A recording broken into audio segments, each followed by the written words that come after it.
চলো বন্ধুরা, মটরশুঁটির কচুরি বানিয়ে দেখাবো তোমাদেরকে। দেখো, মটরশুঁটিগুলোকে হালকা ভাপিয়ে নিয়ে এবার মিক্সির বাটিতে নিয়ে নিয়েছি। ওর মধ্যে কয়েক কুচি আদা আর কয়েকটা কাঁচা লঙ্কা দিয়ে আমি পেস্ট করে নিলাম। এই যে দেখো, পেস্ট করা হয়ে গেছে। এবার আমি একটা ফ্রাই প্যান নিয়ে নিলাম, তার মধ্যে কিছুটা পরিমাণে সাদা তেল দিলাম। আর তার মধ্যে দেখো, এই যে এভারেস্টের হিং, কচুরিতে একটু হিং না দিলে ভালো লাগে না। এই যে একটু হিং দিয়ে দিলাম। হিংটা একটু ভাজা ভাজা হয়ে এলে এবারে মটরশুঁটির পেস্টটাকে দিয়ে দিলাম। দিয়ে এবার মটরশুঁটির পেস্টটাকে আমি একটু শুকনো করে নেব। একটু শুকনো হলে ওর মধ্যে এবার আমি পরিমাণ মতো নুন দিয়ে দিলাম।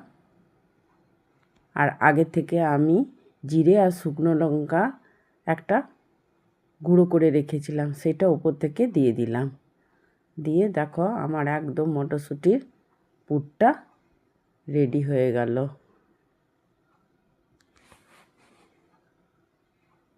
একদম রেডি। এবারে দেখো, একটা পাত্রের মধ্যে ময়দা নিলাম, তার মধ্যে পরিমাণ মতো নুন দিলাম আর একটুখানি হালকা ময়াম হওয়ার জন্য সাদা তেল দিয়ে দিলাম।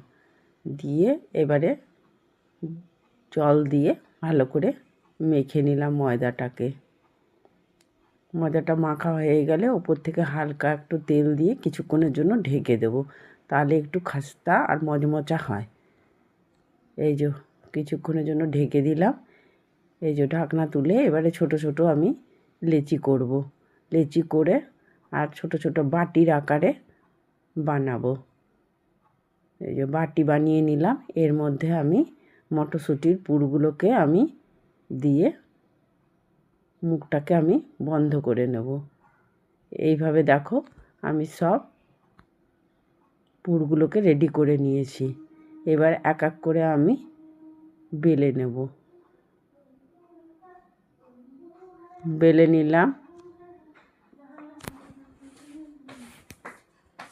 নিলাম। এক এক করে। এবার একটা কড়াতে আমি বেশ কিছুটা তেল গরম করে এবারে কচুরিগুলোকে ছেড়ে দিলাম।